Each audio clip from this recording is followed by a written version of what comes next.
రెండవదిగా అసలు ఈ ఆదికాండం మొదటి అధ్యాయాన్ని ఎలా చదవాలి? ఆదికాండం మొదటి అధ్యాయాన్ని శాస్త్రీయ పరిభాషలో చదవకూడదు, సైంటిఫిక్ గా చదవకూడదు. ఎందుకంటే ఇది సైన్స్ కోసం రాయబడింది కాదు, సైన్స్ అడిగే ప్రశ్నలకి సమాధానం ఇవ్వటానికి రాయబడింది కాదు. ఇప్పుడు ఆదికాండం మొదటి అధ్యాయాన్ని గనక మనం చూస్తే దాని యొక్క స్టైల్ ఏంటంటే, మనకి ఆదికాండం మొదటి అధ్యాయంలో 7 అనేటటువంటిది చాలా సార్లు రిపీటెడ్ గా వాడబడుతుంటుంది. ఉదాహరణకి ఆదికాండం మొదటి అధ్యాయం మొదటి వచనంలో 7 అక్షరాలు రాయబడి ఉంటాయి. ఆ తర్వాత 2వ వచనంలో 14 అక్షరాలు రాయబడి ఉంటాయి, అంటే 2 ఏళ్ళు అన్నమాట.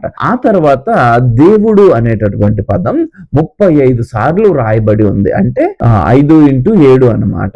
మరి ఇంకా చూస్తే 7 రోజులు. ఇట్లా మనం ఆదికాండం మొదటి అధ్యాయంలో 7 అనేది చాలా సార్లు రాయబడటం అనేది మనం చూస్తాం. అంటే ఇది ఒక స్టైల్ ని చూపిస్తూ ఉంటుంది, ఒక శైలిని చూపిస్తూ ఉంటుంది. పొయిటికల్ వేలో మనకి ఇది కనబడుతూ ఉంటుంది.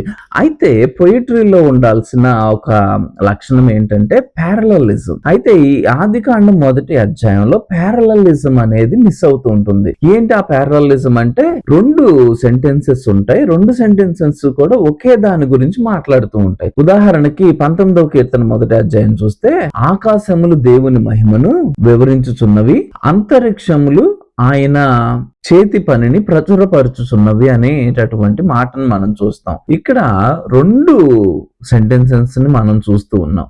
ఆకాశాలు దేవుని మహిమని వివరిస్తూ ఉన్నాయి, రెండవది అంతరిక్షములు ఆయన చేతి పనులను ప్రచురం చేస్తూ ఉన్నాయి. 2 కూడా ఒకటే ఐడియా. ఇది ప్యారలలిజం అన్నమాట. ఈ ప్యారలలిజం ని మనం ఆదికాండం మొదటి అధ్యాయంలో చూడము. అలాగే ఇక్కడ ఆదికాండం మొదటి అధ్యాయంలో నేరేటివ్ స్టైల్ ని కూడా చూస్తాం. అయితే ఇక్కడ స్టైలిస్టిక్ ఫీచర్స్ ఉన్నాయి, పొయిటికల్ ఫీచర్స్ ఉన్నాయి, నేరేటివ్ స్టైల్ ఉంది. దీనిని తీసుకుని అనేక మంది బైబిల్ పండితులు రకరకాలుగా వివరించడం జరిగింది. జాన్ కాలిన్స్ ఆయన ఏమంటారంటే, దీన్ని ఎగ్జాల్టెడ్ ప్రోజ్ నేరేటివ్ అంటారు. అంటే ఇది కంప్లీట్ గా నేరేటివ్ కాదు, కంప్లీట్ గా పొయట్రీ కాదు, కానీ ఈ రెండింటి మధ్యలో ఉన్నటువంటి ఒక శైలి, ఒక స్టైల్ అన్నమాట. అయితే దీన్ని అక్షరార్థంగా చదవకూడదు, అలాగే సైంటిఫిక్ గా కూడా చదవకూడదు.